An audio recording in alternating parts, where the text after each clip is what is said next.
네.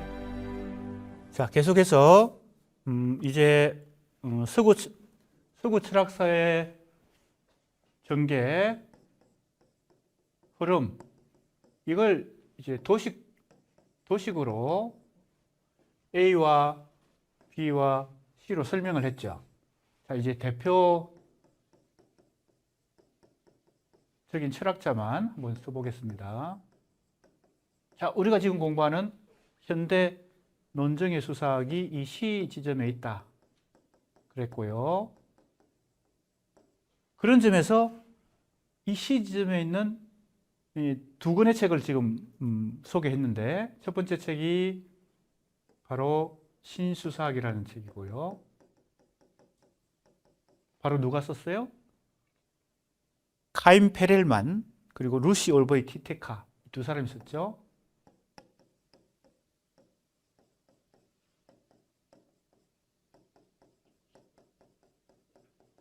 언제 나왔어요? 1958년에. 그 다음에 지금 우리가 제임스 크로사이트의 이제 조금 순서가 바뀌었어요. 이 책의 이름이 이성의 수사학입니다.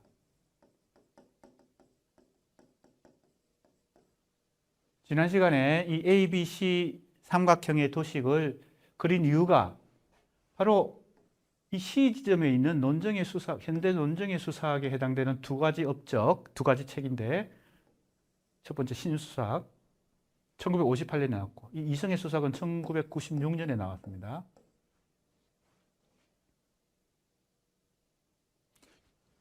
이 책을 내가 번역했는데, 이 번역을 몇 년도에 했냐면요, 2001년에 했어요. 그러니까 1996년에 제임스 크로사이트가 이 책을 쓰고 내가 번역한 게 2001년이니까 상당히 빠른 시기에 번역이 됐다고 볼 수 있습니다. 우리 고려대학교 출판부에서 2001년에 이 수사학 총서의 하나로 번역이 됐는데, 내가 번역할 기회가 나에게 주어져서 이 책을 번역하면서 수사학이라는 학문, 특히 현대 수사학의 한 흐름인 논증의 수사학에 대해 자세하게 공부할 기회를 내가 가졌습니다. 그래서 이 신수사학이라는 책이 중요하다는 것도 알게 되었고, 수사학에 대한 전체적인 공부를 하게 되었던 것이죠. 그래서 서구 철학사 혹은 지식 체계에서 이 A와 B 이외에 C가 있다는 것도 알게 된 그런 계기가 되었습니다. 고려대학교 출판부는 이 수사학 총서를 계속 내고 있는데요. 그 중에 한 권이 이 이성의 수사학이라는 책입니다.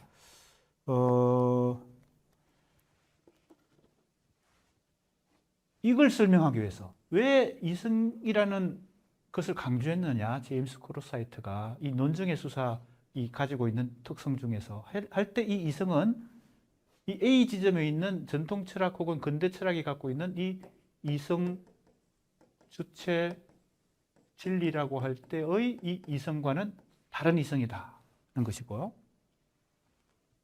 그래서 이제 그걸 설명하기 위해서 했던 것이죠. 자, 우리 이제 진도를 좀 빨리 나가야 될 것 같습니다. 설명이 좀 길어졌습니다. 교재가 있는 사람은 36쪽 한번 볼까요?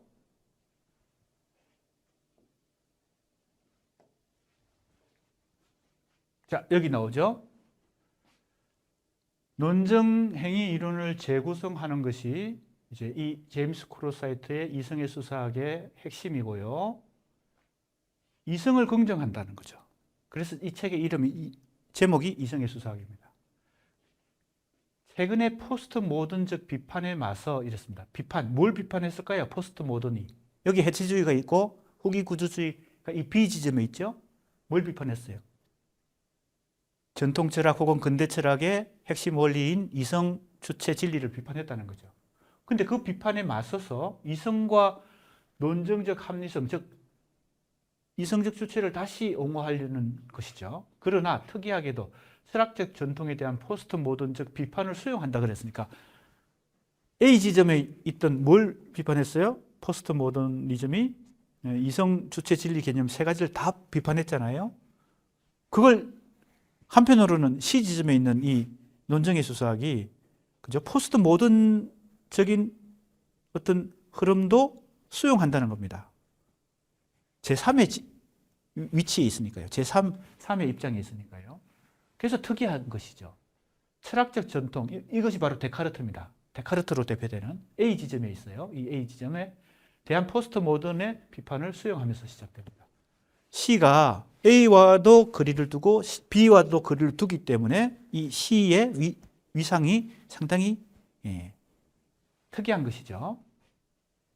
그래서 바로 이제 다시 설명하면 전통 철학이 지닌 동일성의 사유, A가 갖고 있는 이 철학적 특성을 한마디로 요약하면 동일성이라고 말할 수 있습니다. 그 다음에 포스트 모더니즘이 지닌 차이의 사유, B 지점을 한마디로 요약하면 한 단어로 요약하면 차이다 이렇게 얘기할 수 있습니다. A는 동일성, B는 차이. 그럼 C는 뭘까요? 그 양쪽으로부터 다 뭐예요? 비판적 거리를 두는 거죠.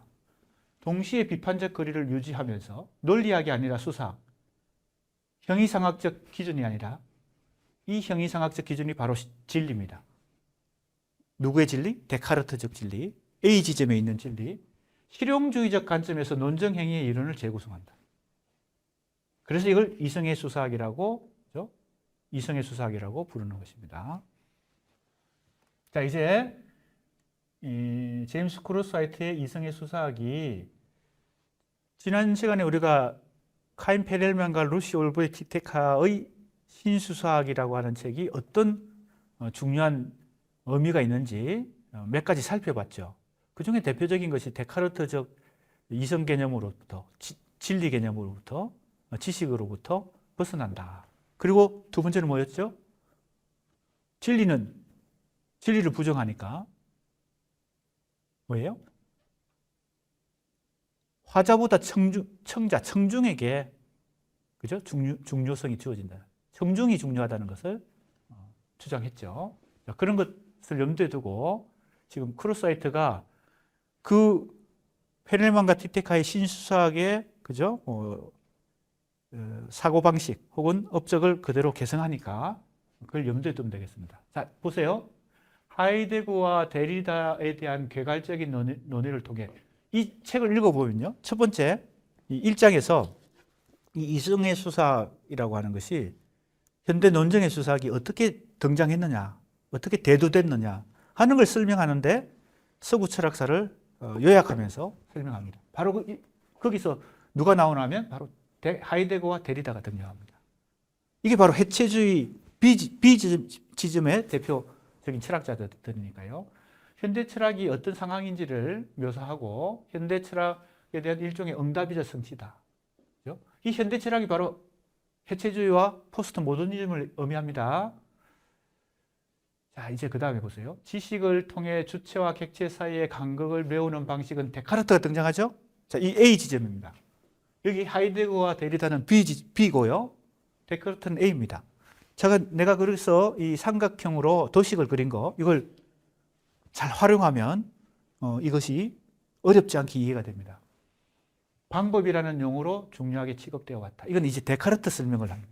이 책에 바로 1장에 데카르트도 등장시키고 하이데거 데리다를 등장시켜서 내가 아까 그 도식을 그린 거, 그것은 그림으로 도식을 그렸지만 이 책의 1장은 제임스 크루스하이트가 서구 철학사를 그렇게 문장으로 요약을 합니다. 근본적으로 언어의 문제와 독립적인 것으로 간주되었다. 이 말이 뭔가 하면요. 누구에게서? 데카르트에게서 언어의 문제와 독립적이다. 이 말은, 자, 이게 이제 중요한데요.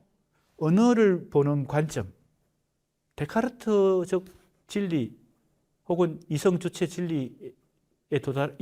주체가 진리에 도달하는 과정에서 언어는 어떤 역할을 하느냐?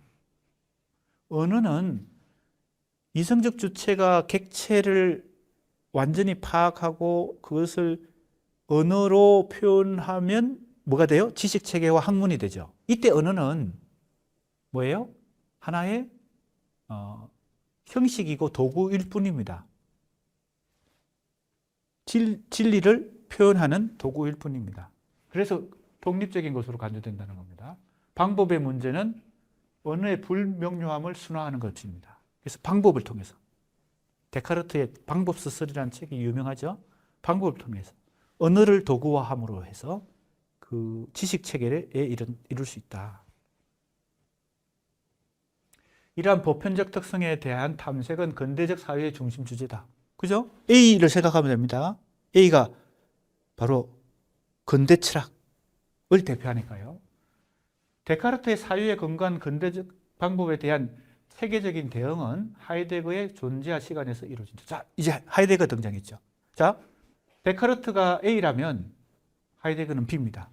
그러니까 지금 데리다 얘기하기 전에 니체, 하이데거, 데리다 중에 지금 이 책은 하이데거를 먼저 등장시켰어요.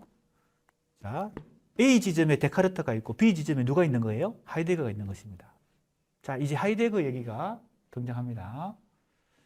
하이데거는 세계에 대한 철학 이전의 경험에서 출발하여 경험을 자명한 존재로 간주하는 관점보다 조금 문장이 어렵습니다. 실제로 우리가 데카르트의 철학책을 읽고 하이데거의 철학책을 읽으면 더 어렵죠. 나는 그걸 지금 좀 압축해서 서술을 하고 있는데 이 책을 그죠? 지금 정리하면서 이성의 수사학을 정리하면서 그렇게 하고 있습니다. 이것도 약간의 설명을 하는 것이 우리 학생들에게 굉장히 도움이 될 것 같습니다. 자, 데카르트와 하이데거를 지금 비교해 봅시다. 교재에서 지금 말하고 설명하는 것을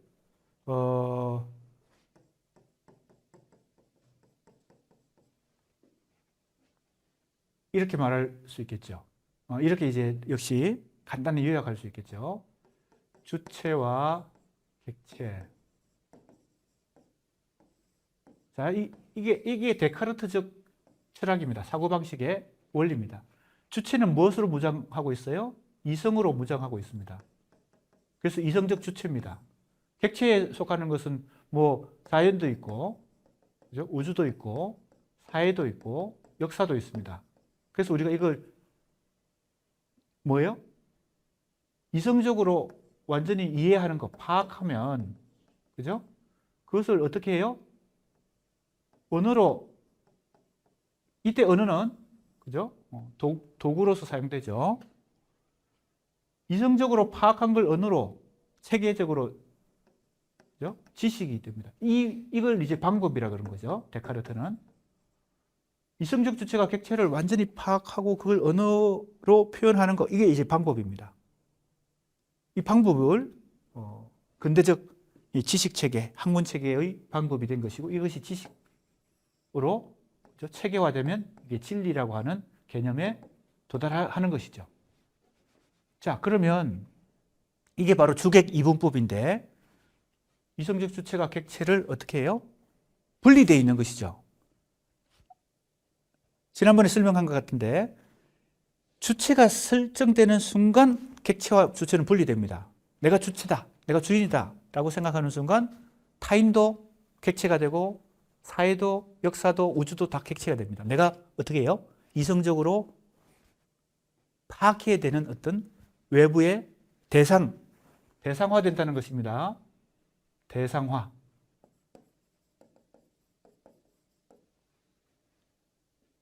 이것이 데카르트적 철학의 원리입니다.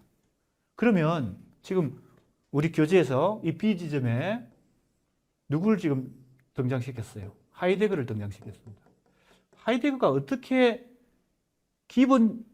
근본적으로 A의 사고방식, A의 철학을 비판했는지 한번 간단히 얘기해 보겠습니다. 바로 핵심 개념이 세계 내 존재입니다. 요거를 하이데거가 이 용어를 만들어냈습니다. 이걸 조어, 만들 조자, 조어를 철학자들이 자기 생각을 적절히 표현하기 위해서 용어를 만들어내는 경우가 있습니다. 철학적 개념을요. 이게 뭐 대표적인 유명하죠. 이 세계 내 존재라는 하이데거의 유명한 이제 개념입니다. 지금 우리 교재에 또 나옵니다. 자, 요걸 가지고 어떻게 데카르트적 이 주객 이분법을 근본적으로 해체하는지 한번 봅시다. 이것이요. 그림이 달라집니다. 이렇게 됩니다. 주체, 이때 주체라는 말을 안 씁니다. 존재라는 말을 씁니다. 여긴 데카르트는 주체라는 말을 쓰는 것인데 왜 주인이, 그죠? 뭐의 주인이에요? 자연, 우주, 사회, 역사, 인간의 주인이야. 자기가 뭘 가졌기 때문에, 이성을 가졌기 때문에. 자, 그러면 이 존재는 이게 세계입니다. 역시 마찬가지. 이 세계는 현실이라고 보통 말하는 역사라고도 말할 수 있고 자연이라고도 말할 수 있습니다. 이 세계와 존재의 관계는 이렇게 존재가 세계 내에 포함되어 있습니다. 세계가 더 이 존재를 둘러싸고 더 큰 범주로 둘러싸고 있는 것입니다. 그러면 이 존재의 위치는 세계 내에서만 존재하니까 이 세계가 존재를 어떻게 해요? 영향을 줍니다. 심지어는 뭐예요? 이 데카르트는 주객이 분리되어 있잖아요. 분리되는 원리는 바로 이성을 가졌기 때문입니다. 그런데 보세요. 세계 내 존재라는 데카르트적 하이데거적 사고방식은 이 존재가 이성도 가지고 감성도 가지고 정신적 활동을 하는데 심지어는 그 이성이나 감성이나 정신적 활동조차도 어떻게 형성이 되는 거예요? 세계의 영향을 받아서 형성이 됩니다. 그렇게 세계의 영향을 받아서 형성된 이성, 감성으로 다시 현실을 바라보고 역사를 바라보고 자연을 바라보기 때문에 그 존재가 가지고 있는 이성 혹은 감성 혹은 정신적 차원은 뭡니까? 이렇게 독립된 게 아닙니다. 세계로부터 영향을 받는 것입니다. 자, 그러니까 이 데카르트의 주객 이분법과는 완전히 다른, 그죠? 세계 내 존재라는 이 원리를 가지고 인간을 바라보고 현실을 바라봤기 때문에 하이데거의 철학도 굉장히 어렵고 복잡하지만 내가 지금 그 원리를 아주 역시 도식적으로 지금 이 삼각형도 도식이지만 데카르트의 철학을 이렇게 설명하는 것도 도식이고 하이데거의 철학을 이렇게 설명하는 것도 도식이지만, 그죠?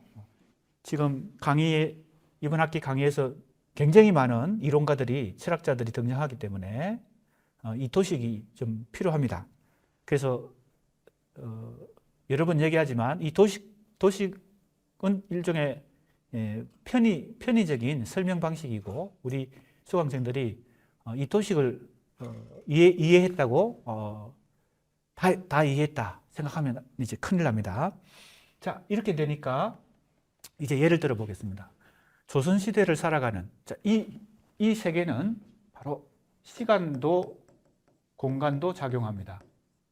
그래서 시간적으로 조선시대에 살아가는 이 존재는 그 시대의 영향을 받습니다.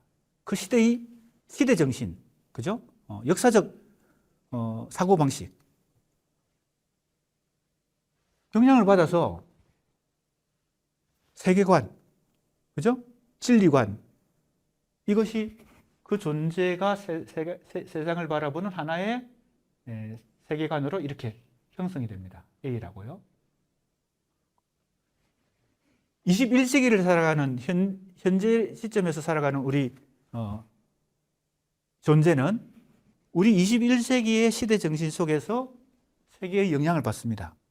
그러니까 조선시대의 사람과 21세기의 사람은 같은 공간 속에 살아도 어떻게 돼요? 세계관이 다르고 사고방식이 다릅니다. 영향을 받았기 때문이죠. 자, 공간적으로도 우리가 아프리카 혹은 프랑스, 북한의 사람하고 이 한국의 남한의 사람이 사고방식이 다를 수도 있습니다. 같은 시대, 시간은 같지만 공간이 다를 때 자, 이 시간과 공간이라고 하는 것은 이 존재가 좌지우지하지 못하는 어떤 세계에 속하는 것입니다. 더 큰 것이라는 겁니다. 그래서 이 하이데거적 사고방식 속에서 존재는 세계 내 존재로서만, 그렇다고 이 존재는 수동적인 위치에 있는 것만은 아닙니다. 자기가 능동적인 어떤 사고도 하고 능동적인 행위도 할 수 있지만 이 세계 내에서만 상호작용하기 때문에 상호작용이 중요합니다. 비교를 해보세요. 이 데카르트적 주체와 하이데거적 존재는 이렇게 위상이 다릅니다. 데카르트가 생각한 인간은, 이성적 주체는 거의 유아독존적인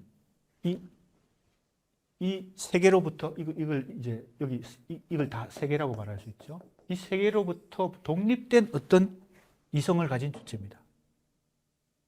사실 그건 굉장한 뭐예요? 독점적 위치를 갖고 있죠. 특권적 위치를 갖고 있죠. 이 이성에 엄청난 특권을 준 것입니다. 이 데카르트만 그렇게 생각하는 게 아니라 근대적 사고방식은, 근대인의 사고방식은 이런 데카르트적 사고방식으로 지금 우리에게도 이런 사고방식이 있는 것입니다. 하이데거가 그걸 정면으로 공격을 한 것이죠. 어떤 개념? 세계 내 존재라는 개념으로. 그러니까 이 존재의 이성과 감성과 사고방식과 정신적 작용은 이 세계로부터 형성된 어떤 관점으로, 그죠? 그러한 관점으로 다시 세계를 보기 때문에 이렇게 독립되어 있지 않다는 것입니다. 자, 이제 다시 가보겠습니다.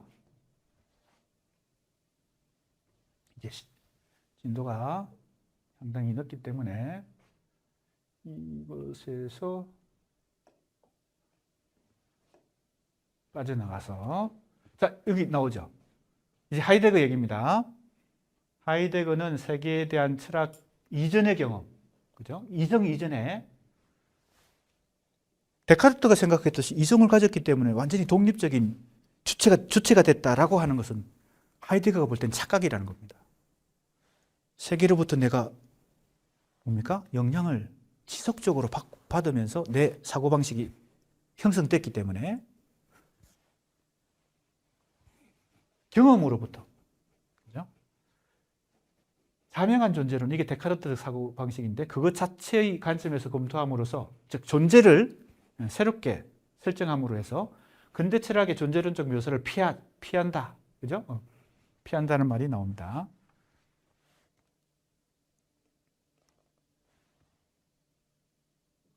그래서 여기 나오죠? 세계 내 존재, 세계 내 in der Welt sei, 이 독일어입니다. 이렇게 줄을 끊어놓은 것은 하이데거가 그렇게 이 용어를 만들었기 때문에 자기 생각을 이전에 없던 개념으로 설명하려고 하니까 단어를 만들어내는 거죠. 하이데거가 세계라고 말할 때 그것에 의미하는 것은 거미줄처럼 얽혀있는 일종의 망입니다. 이게 복잡한 것이죠. 데카르트는 이걸 아주 단순하게 둘로 이분법적으로 분리한 거죠. 주체와 객체. 그죠? 그런데 이 주체는 이 세계 속에서만 계속 거미줄처럼 얽혀가지고 형성되기 때문에, 내가 아까 이제 그래서 간단하게 설명했습니다. 영향을 받는다는 얘기입니다. 그래서 그걸 지시연관 의미작용이라고 말합니다. 이렇게 보면 데카르트적 진리에 도달하는 것은 너무나 어렵죠. 왜 그렇습니까? 데카르트적 진리 개념에 도달하려면 주체도 고정되어 있고 객체도 고정되어 있어야 됩니다. 이게 계속 주체도 변화하고 객체도 변화하면 데카르트가 생각하듯이 그렇게 진리에, 그죠? 객관적 진리에 도달하기 어렵죠. 그래서 하이데거가 쓴 책 제목이 뭡니까? 여기 나오죠? 하이데거가 쓴 책 제목이 바로 존재와 시간이에요.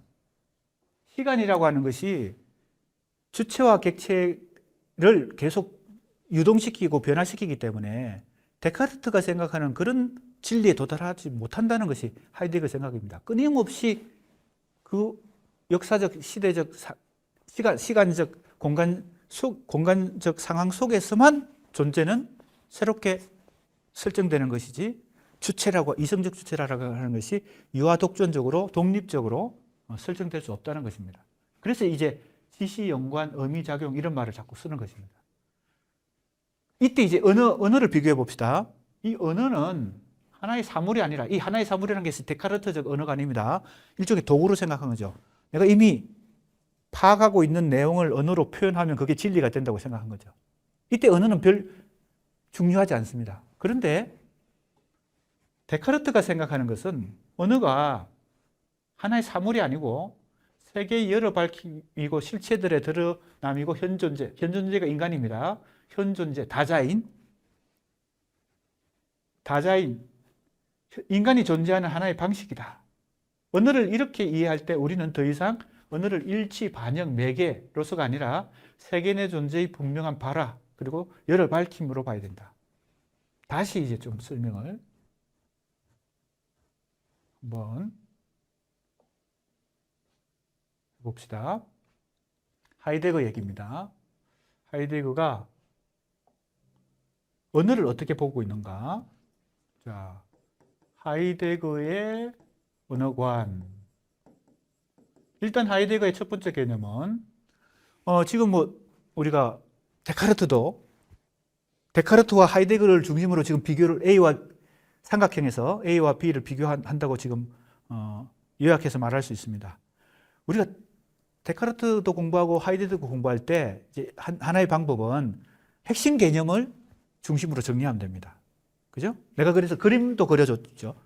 이 삼각형 자체가 도식이고, 이 A에 있는 데카르트의 사고방식, 아까 내가 그림 그린 거, 이 B에 있는 하이데거, 아까 그림 그린 거, 이런 걸 이제 상당히 잘 활용해서 우리 학생들 이해를 하면 되겠습니다. 그리고 또 하나는 그 철학자의 핵심 개념을 중심으로 정리를 하면 됩니다.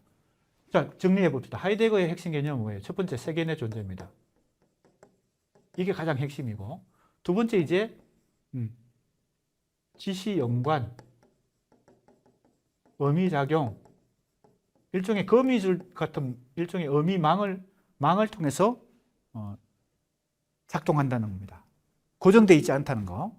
그래서 존재와 시간이라고 할 때 이 책 제목이 상당히 많은 것을 의미합니다. 존재는 시간 속에서만 존재로서 뭡니까? 성립한다는 겁니다. 세 번째, 이제 언어가는 다시 그림을 그리면 이렇게 되죠. 세계 내 존재.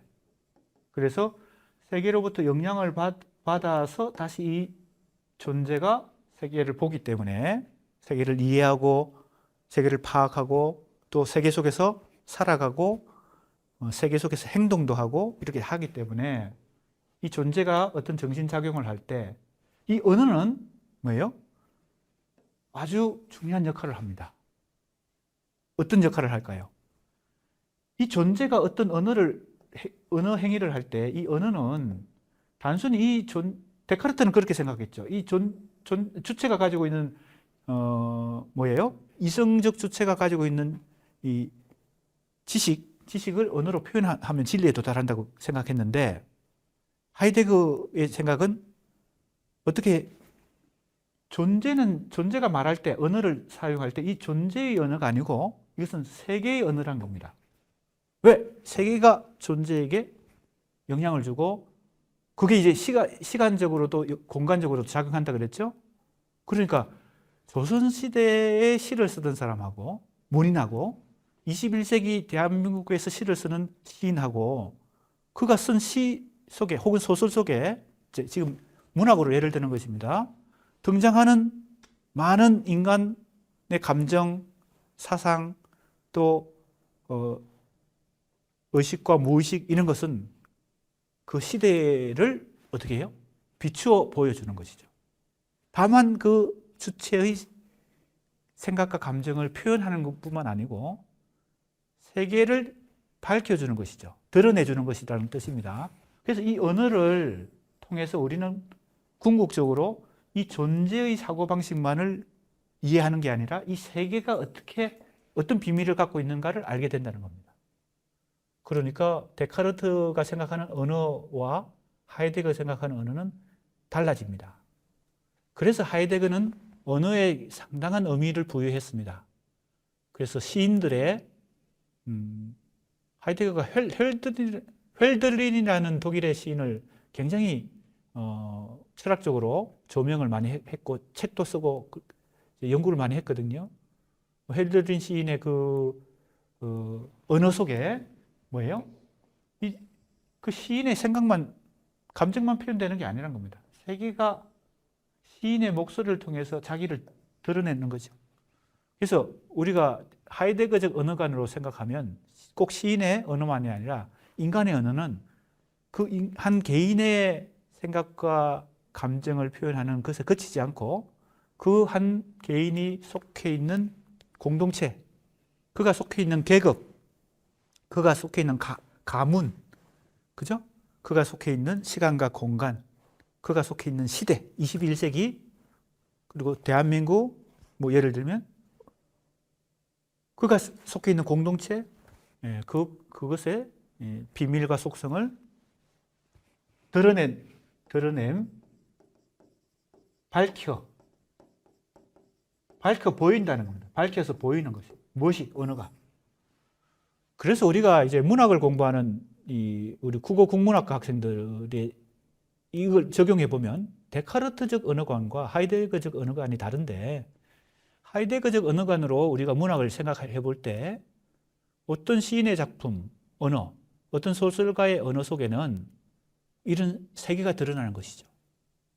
그 세계는 시간적으로도 공간적으로도, 그죠? 그가 속해 있는 공동체 혹은 그가 속해 있는 지역, 그가 속해 있는 가정 뭐 등등 한 개인의 목소리가 아니란 겁니다. 그것은 세계의 숨어 있는 목소리다. 이렇게 볼 수 있습니다.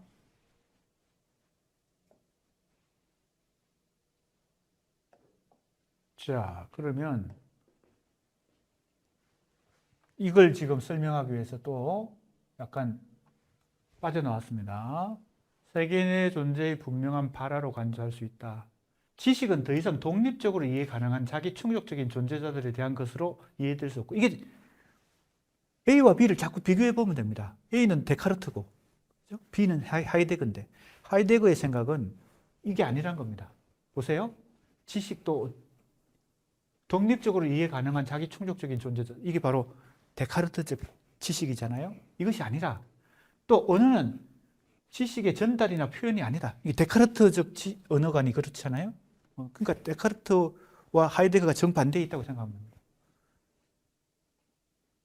자, 이제 크루스화이트가 지금 사실은 이런 설명을 크루스화이트가 이 책의 1장에서 한 것입니다. 내가 그걸 지금 다시 정리해서 지금 이 논문을 쓰고 있기 때문에, 크루스화이트는 하이데거의 철학적 연구가 수사학을 메타 철학으로 이해하는 길을 예배하고 있지만, 수사학적 메타 철학은 하이데거의 사유가 지닌 몇 가지 한계를 밝혀준다.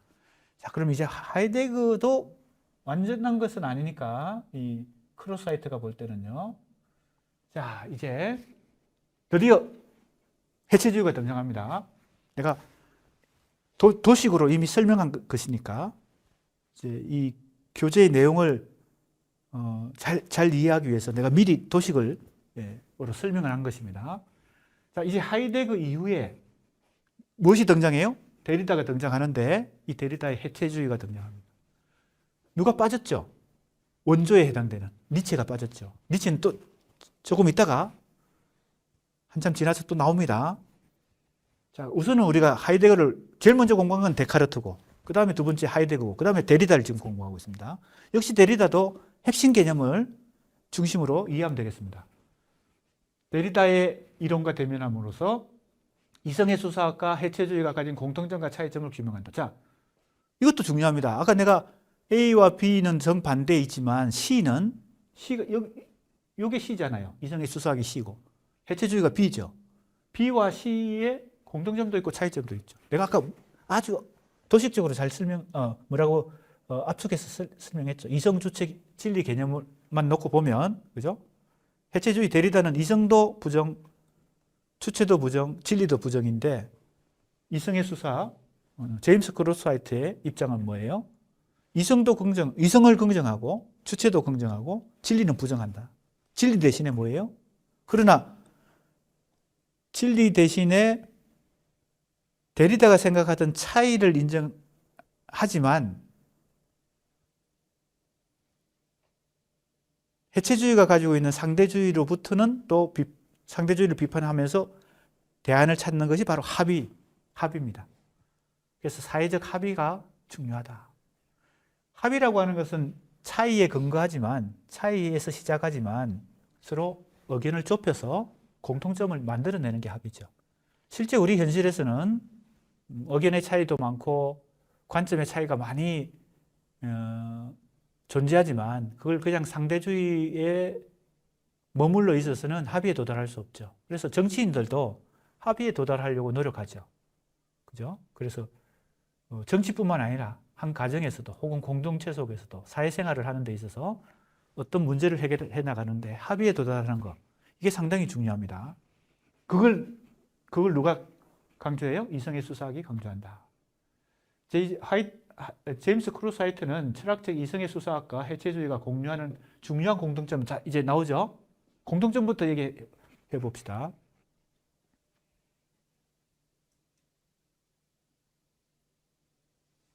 중간고사, 기말고사를 보게 될지 아니면 과제로 대체하게 될지 아직 결정이 안 됐지만 지금 내가 도식적으로 혹은 개념을 중심으로 철학자들을 요약하면 좋다, 정리하면 좋다, 이것도 참고를 하고요.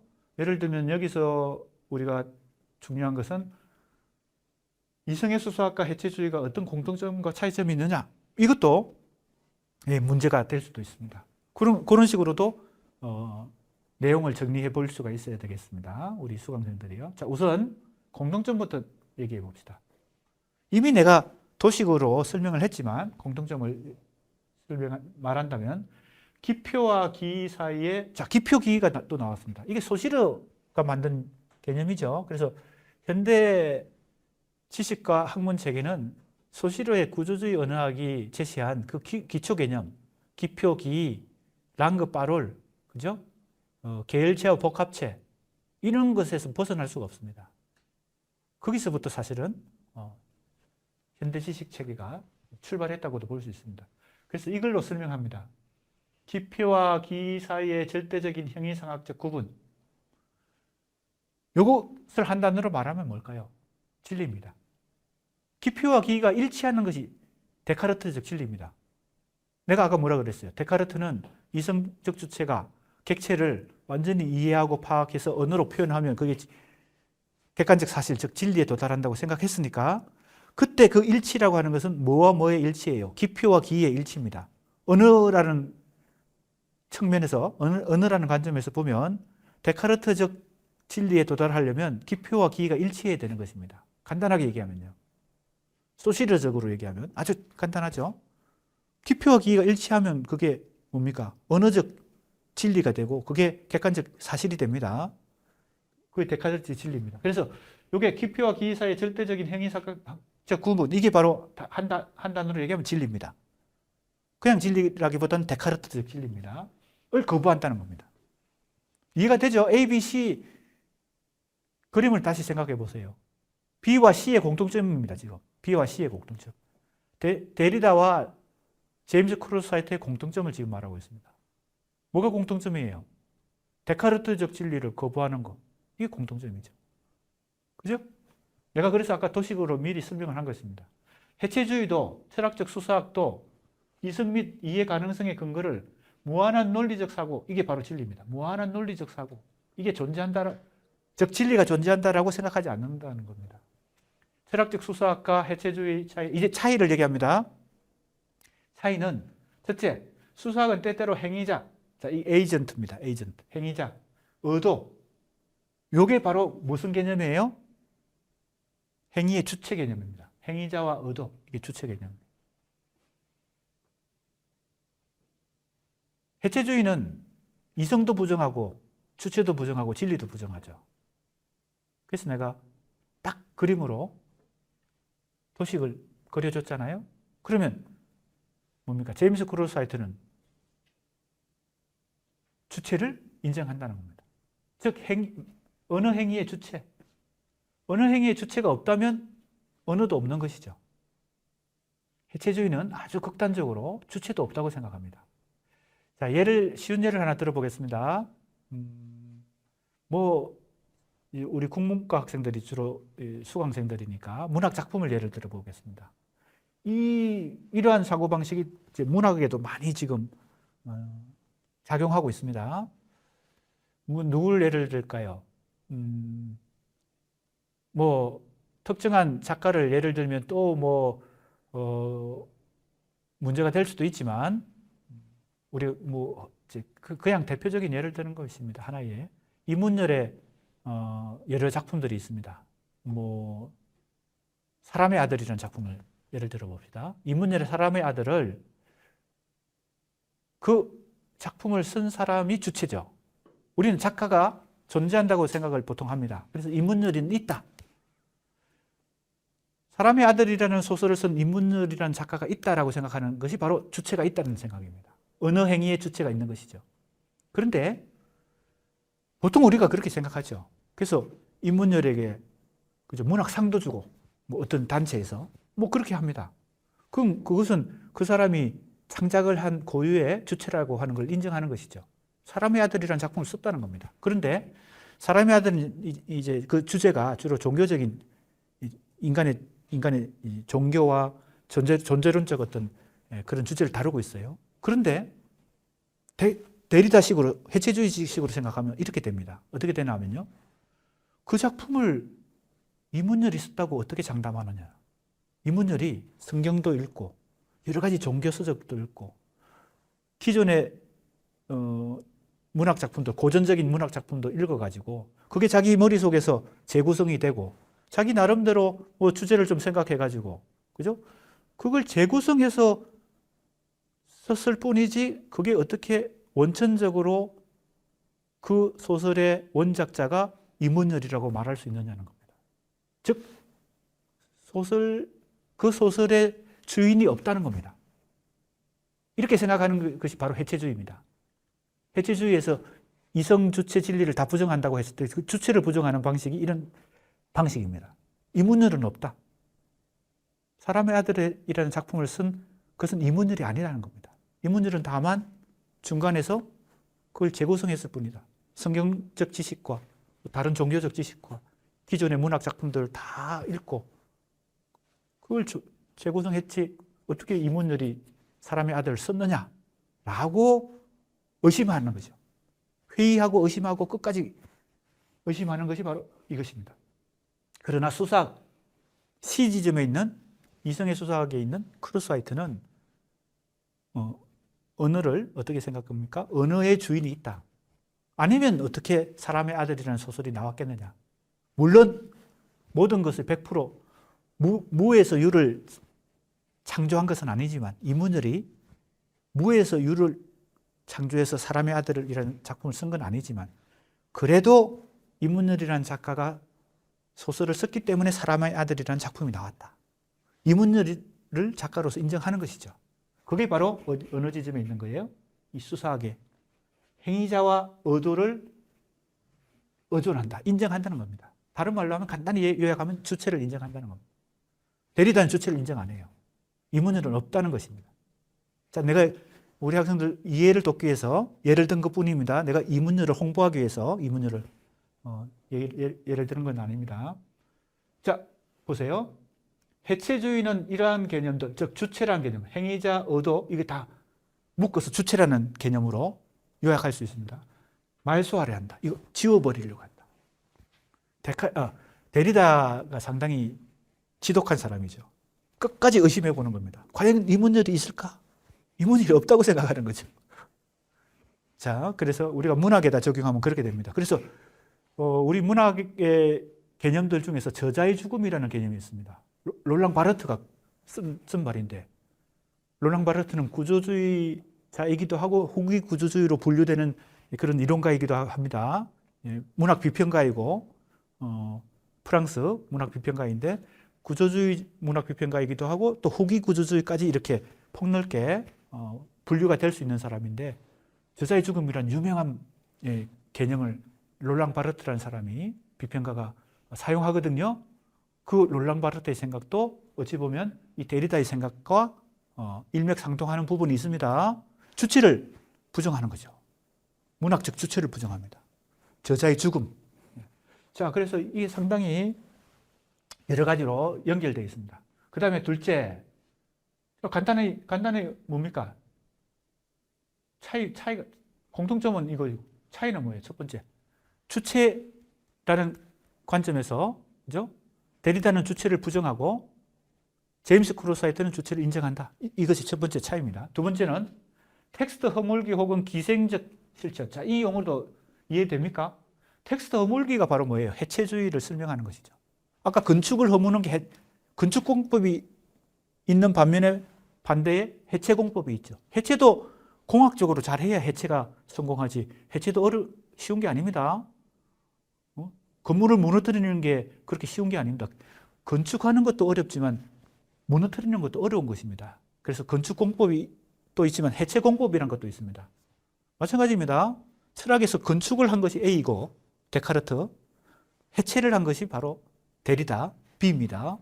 해체도 엄청나게 어려운 작업입니다. 둘째, 텍스트 허물기. 이게 해체거든요. 혹은 기생적 실천. 왜 이런 용어를 썼을까요? 기생한다는 것은 우리 영화에 기생충이라는 영화가 있는데 기생한다는 건 뭐예요?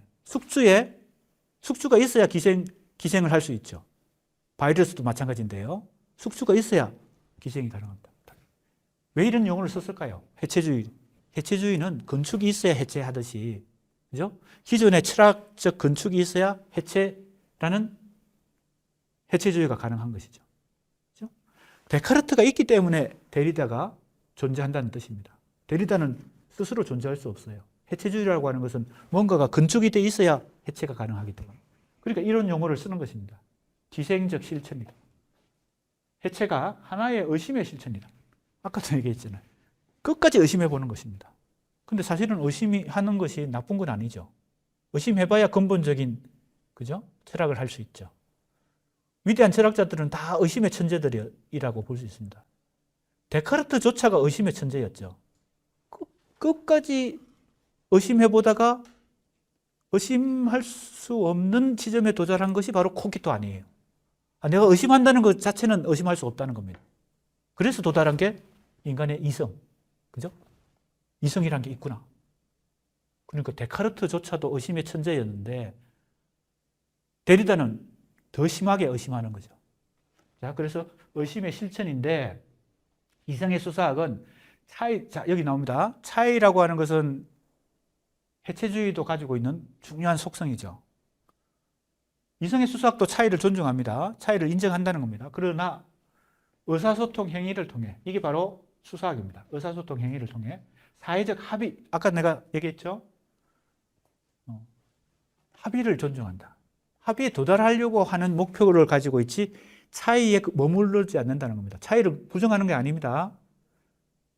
왜냐하면 시에 있는 이 이성의 수사학 제임스 크루사이트는 진리를 부정하니까 차이를 존중합니다.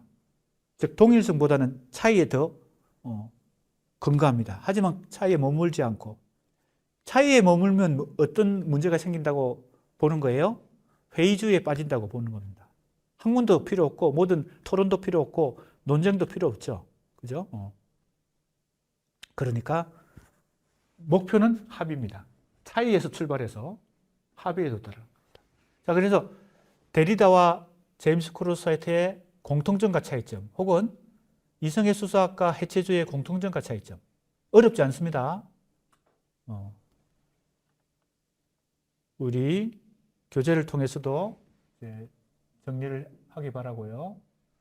1차 과제물이 중간고사 범위를 단순히 요약하는 것이 5페이지 중에 4페이지를 요약하면 됩니다. 그때 지금 내가 얘기했던 이 핵심 내용들을 요약하는 식으로 복습을 하면 되겠습니다. 교재를 활용해서 혹은 이 동영상을 계속 다시 재생해서 들으면서 1차 과제물을 할 때 복습을 하면 됩니다. 알겠습니까? 네. 그 작성해서 제출해야 되니까. 1차 과제물 A4 5장 이상. 2차 과제물도 역시 마찬가지. 2차 과제물은 이제 중간고사 이후에 기말고사 범위를 그렇게 하는 것이고요. 그래서 과제의 뭡니까? 방식을 순수한 자기 생각을 쓰는 게 아니고 교재 공부 내용을 요약하는 것을 5페이지 중에서 4페이지 한 페이지만 자기 나름의 생각을 서술한다. 이렇게 지금 과제물 공지사항이 올라가 있습니다. 한번 참고하고요. 마감도 지금 다 공지가 되어 있습니다.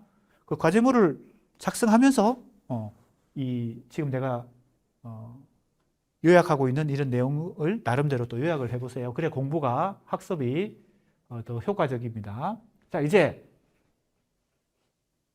데리다가 주장한 글쓰기의 특징인 반복 가능성에 대해 의문을 제기한다. 자, 크로스화이트는 C 지점에 있죠.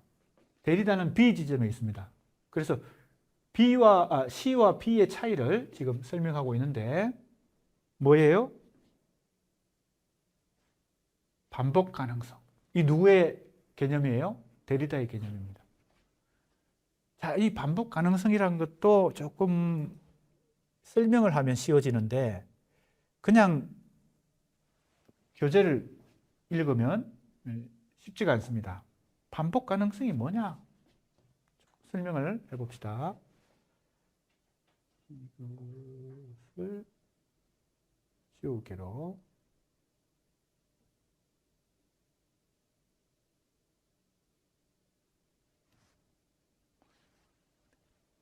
이걸 지우려면 어떻게 되죠? 지우려면 이건가? 이건 안 지워지는데 나가서 해야 되나? 그냥 여기다 씁시다. 지금 반복 가능성. 이게 무슨 뜻이냐? 데리다는 어디에 있어요? 여기 있죠? 여기 데리다. 이걸 가져와 보겠습니다. 데리다의 철학을 또 이제 이번 시간에 여러 사람들의 철학을 지금 도식적으로 설명하고 있습니다. 제일 먼저 한 것이 데카르트, 두 번째 하이데거, 세 번째 지금 데리다입니다.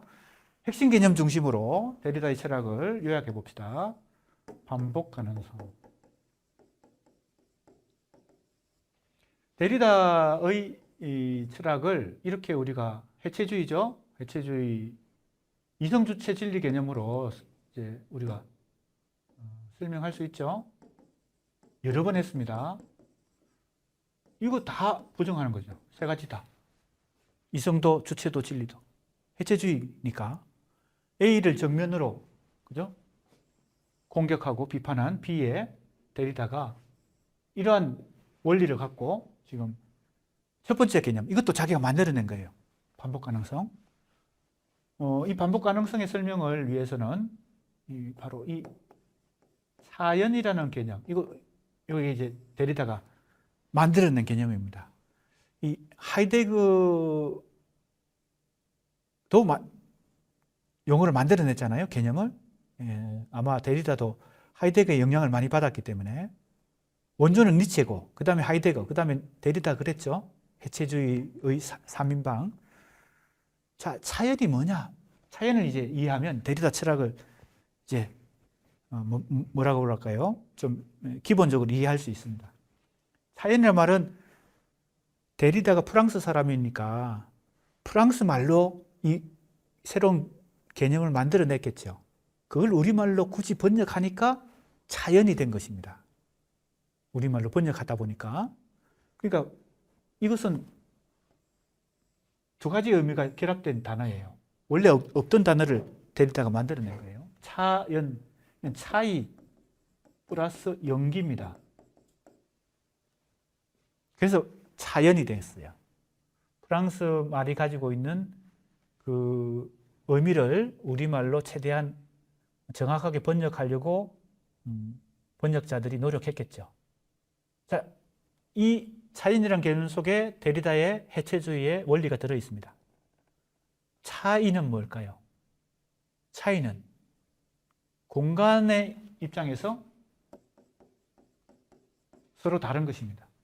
다름. 그죠?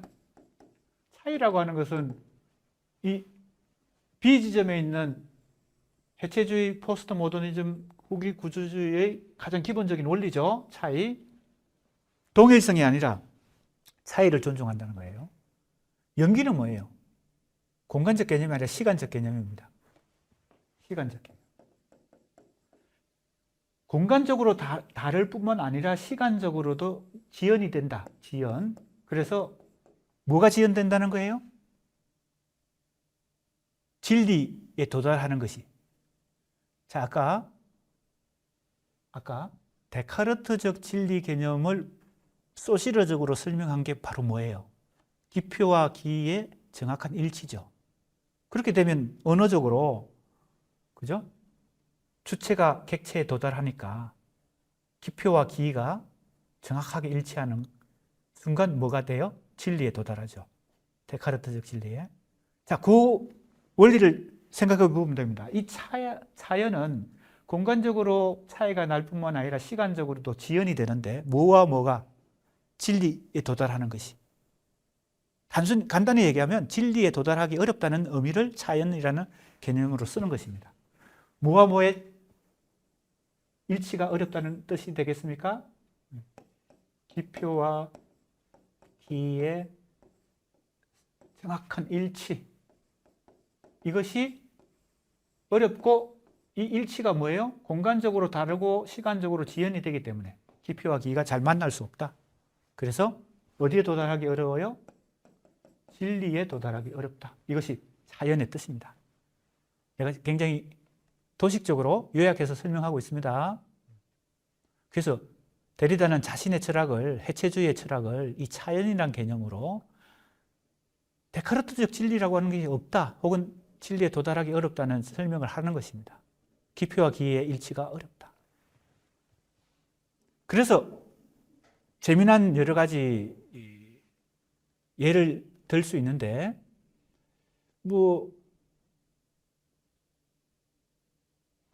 영화 같은 거 보면요, 혹은 소설에 연애편지를 씁니다. 연애편지라고 하는 것은 뭐예요? 편지라고 하는 것은 어떤 기표죠.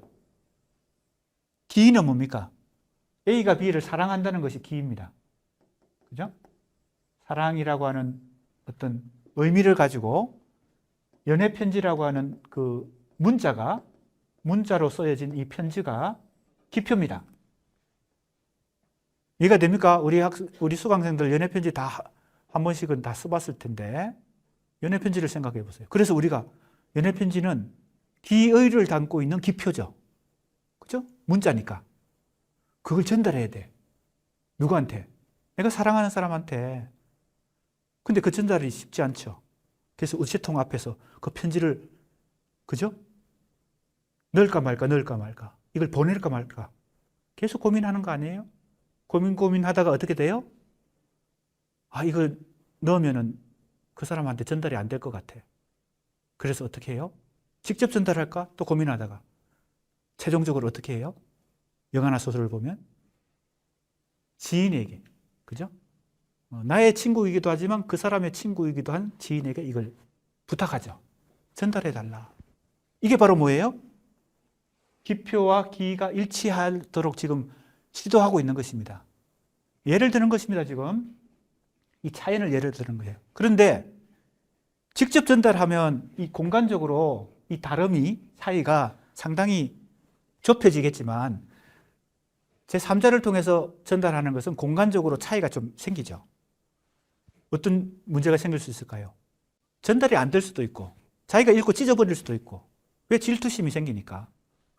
또 시간적으로도 지연이 생깁니다. 궁극적으로 그 사람에게 이 편지가 전달 안 될 수도 있습니다. 그죠? 심지어는 내가 사랑하는 사람에게 이 편지를 전달하기 위해서 유리병에 넣고, 그죠? 마개를 막아가지고 바닷물에 혹은 흐르는 강물에 흘려보냈다. 그 사람에게 도달하리라는 엄청난 뭐예요? 가느다란 희망을 가지고. 그랬으면 더, 그렇게 되면 어떻게 돼요? 공간적으로 차이고 시간적인 지연이 더 심해지겠죠.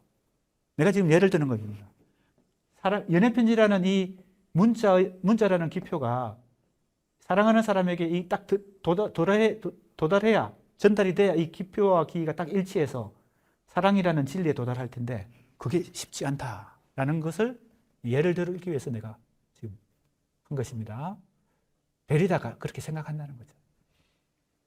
자, 이게 바로 차연인데 이걸 왜 우리 교재에서는 차연이라는 용어 대신에 반복 가능성이라는 용어를 쓰느냐? 이거 오해하면 안 됩니다. 반복 가능성이 무슨 뜻인가 하면요.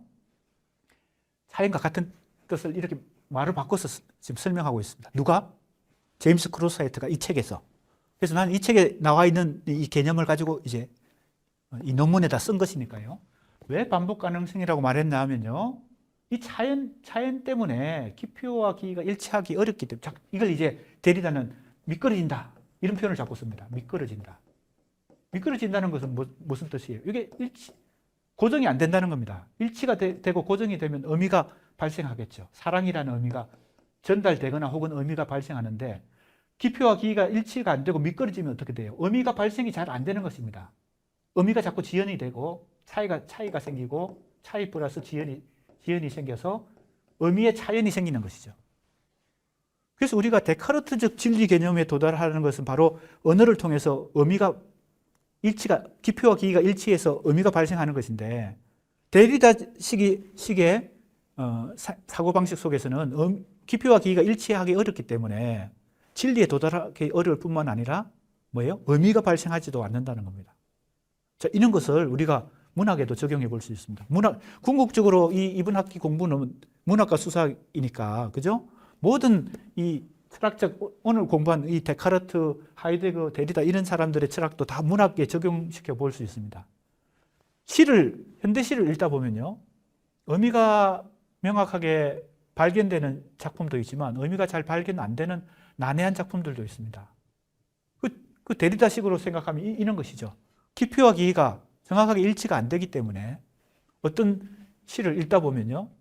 이 시의 언어가 어떤 의미를 지금 표현하고자 했지, 어떤 의미를 독자에게 전달하고자 했지 잘 포착이 안 되는 경우도 있습니다. 그게 바로 의미가 미끄러지기 때문에, 기표와 기가 일치하지 않고 미끄러지고, 즉 차연이 생기기 때문입니다. 자, 그런 경우에 왜 반복 가능성이라고 말했느냐? 계속 의미가 결정될 수 없기 때문에 계속 반복적으로 그것을 읽을 수 있다는 것입니다. 반복 가능성. 그래서 다른 말로 반복 가능성을 다른 말로 쉽게 설명하면, 쉽게 풀이하면 의미 결정 불가능성입니다. 의미가 한 번에 결정되지 않기 때문에 어떤 반복 가능성이 계속 존재한다는 겁니다. 자, 이것도 우리가 문학에다 적용하면 어떤 식으로 적용할 수 있을까요?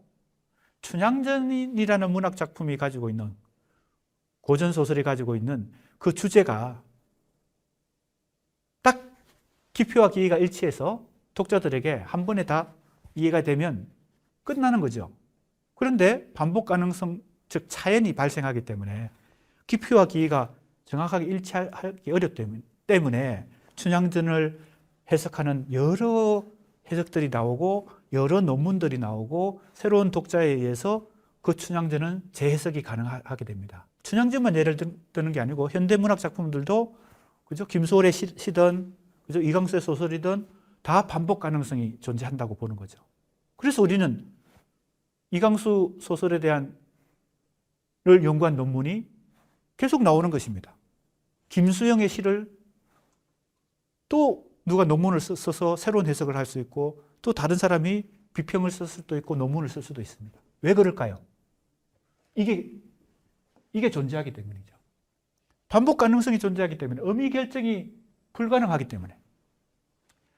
근데 우리가 이제 생각하는 것은 그 정도의 생각이지만 데리다는 더 극단적으로 생각하는 거죠. 이 반복 가능성이, 의미 결정 불가능성이 더 근본적인 것이다. 우리는 의미가 결정되는 것이 더 근본적이고, 의미가 간혹 가다가 잘 소통이 안 되거나 난해하거나 이렇게 생각을 합니다. 통상적으로. 그런데 데리다는 거꾸로 생각합니다. 의미 결정 불가능성, 다른 말로 반복 가능성, 차연이 더 근본적이라는 겁니다. 인간의 언어는 기표와 기의 일치가 잘 되지 않는 것이 더 근본적입니다. 간혹 될 때가 있지만 그것은 예외적인 것이다. 이렇게 생각합니다. 그래서 데리다의 이 차연 개념, 반복 가능성, 의미 결정 불가능성, 이걸 첫 번째 잘 이해해야 해체주의를 이해할 수 있습니다.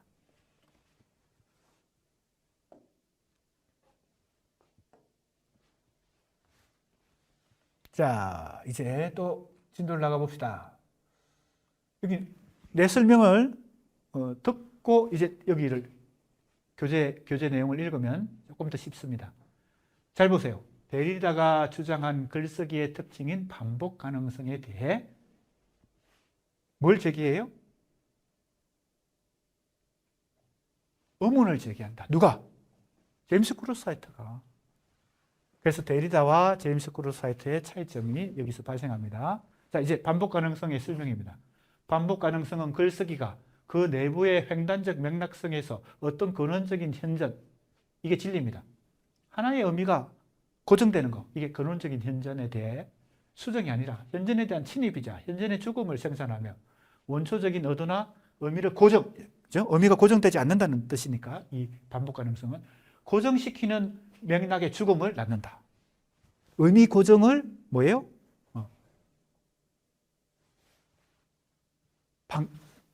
막는다는 겁니다. 의미 고정이 어렵다는 겁니다.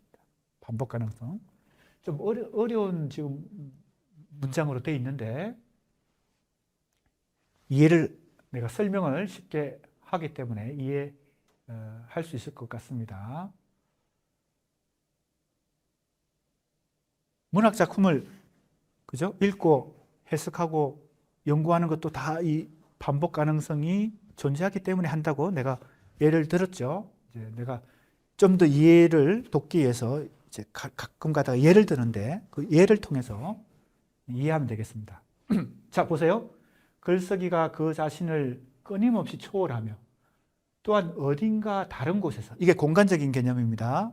언젠가 다른 때, 이게 시간적인 개념이에요. 지금 이 반복 가능성을 차연이라는 개념으로 지금 이해하면 됩니다. 차연은 공간적으로도 시간적으로도 의미가 계속 지연이 되는 것입니다. 연기가 되는 것이에요. 내가 연애편지 예를 들었잖아요. 연애편지가 내가 사랑하는 사람한테 딱 전달이 돼서 읽고 내 사랑이 확인되면 기표와 기의가 일치하는 것인데 다만 기표가 떠다니는 거야. 전달이 안 될 수도 있어. 시간적으로 언제 전달될지도 몰라. 그죠? 내가 아까 예를 들었듯이 유리병에 연애편지를 넣어가지고 강물에 띄어보내면 그 사람한테 언제 도달할지 알 수도 없고 시간적으로도 공간적으로도 계속 지연이 되겠죠.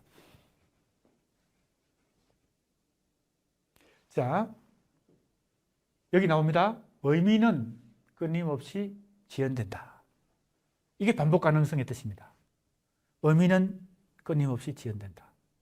차연, 반복 가능성, 의미 결정 불가능성이란 뜻을 갖고 있습니다. 크루사이트는 데리다가 의식이나 현존의 의사소통적 지평과 단절해야 한다. 주장에 대해 비판한다. 자, 그러니까 데리다와 상당히 의견 차이가 있다는 겁니다. 생각의 차이가 있다는 겁니다. 누가? 제임스 크루사이트가. 데리다는 그래서 무엇을 부정합니까? 의사소통을 부정하는 거죠. 기표와 기의가 일치하지 않는다는 것이 기본 생각이니까 의사소통의 뭡니까? 기본 원리를 긍정하지 않는 것입니다. 데리다의 이 해체주의에 의하면 인간이 서로 대화를 나누고 의사소통을 하고 설득을 하고 합의에 도달하는 거 다 부질없는 짓이죠. 왜? 근본적으로 차연이라는 것이 있기 때문에 의사소통이 항상 실패한다는 것입니다. 자, 그래서 수사학은 의사소통을 행위로 이해하고 화행이론, 자, 이거 번역하면 화행이론은 스피치 액 시오리니까 언어 행위 이론입니다. 언어 행위 이론과 관련된다. 무엇이? 이성의 수사학이 그렇다는 겁니다. 언어 행위나 논정 행위에서 주장을 한다는 것은 누군가에 대해서 행위를 취하는 것이다. 누군가로 하여금 특정한 방식으로 경험을 이끄는 것이다. 그러니까 의사소통을 긍정하고 대화를 긍정하고 설득을 긍정하고 합의에 도달하는 걸 긍정하는 것이 논정의 수사학입니다. 해체주의와 논정의 수사학이 어떻게 다른지 우리가 지금 비교하고 있습니다. 자, 이제 좀 넘어가야 되겠습니다. 자, 이제 오늘 우리가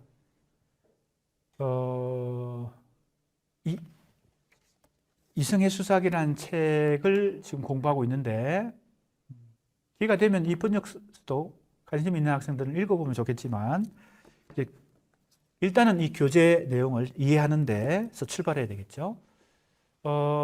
제임스 크로사이트의 이 현대 논증의 수사학을 공부하는 것이 지금 우리가 공부하는 부분입니다. 첫 번째 단원인 1부 1장 시학과 수사학에서 크게 세 가지를 지금 공부하고 있는 중이죠. 첫 번째는 구조주의 시학, 구조주의 문학이론. 두 번째는 정신분석 비평, 정신분석과 문학을 접목시킨 것. 세 번째가 바로 현대 논증의 수사학입니다. 지금 우리 세 번째 현대 논증의 수사학을 공부하는 과정에서 페렐만과 티테카의 신수사학, 그 다음에 제임스 크로사이트의 이승의 수사학을 공부하고 있습니다. 지금 굉장히 이승의 수사학을 공부하는 과정에서 서구 철학사를 도식적으로 혹은 요약하면서 굉장히 큰 거창한 얘기들을 많이 하고 있는데, 이것이 이제 제임스 크로사이트의 이승의 수사학을 잘 이해하기 위해서 조금 더 깊이 들어가 보고 있는 것입니다. 그러나 이런 공부가 다 이제 무용한 것이 아니고 인문학을 하는 우리 수강생들의 이 사고의 지평, 지식의 지평을 넓혀주기 때문에 지금 이러한 공부가 앞으로 계속 국문과에서 공부하고 또 인문학을 공부하는데 조금이라도 도움이 되리라 생각합니다. 자, 오늘 그러니까 현대 논증의 수사학을 대표하는 카인 페렐만과 루시 올브레 티테카의 신수사학과 두 번째 책 이승의 수사학, 제임스 크로사이트가 어떤 위치에 있는가를 잘 알기 위해서 크게 서구 철학사를 A, B, C 삼각형으로 요약하고 A의 데카르트, B의 하이데거와 데리다까지 우리가 공부하면서 C, 제임스 크로사이트의 논증의 수사학의 특징을 지금 살펴보고 있는 것입니다. 그런 과정으로 공부했기 때문에 우리가 데카르트의 철학도 요약적으로 살펴봤고, 하이데거의 철학도 요약적으로 살펴봤고, 데리다의 철학도 요약적으로 살펴보면서 누구와 비교하고 있어요? 제임스 크로사이트의 이승의 수사학과 계속 비교를 하고 있습니다. 그래서 A, B, C 삼각형을 머릿속에서 계속 염두에 두면서 공부를 해나가면 좋을 것 같습니다. 다음 시간에 계속 하도록 하겠습니다.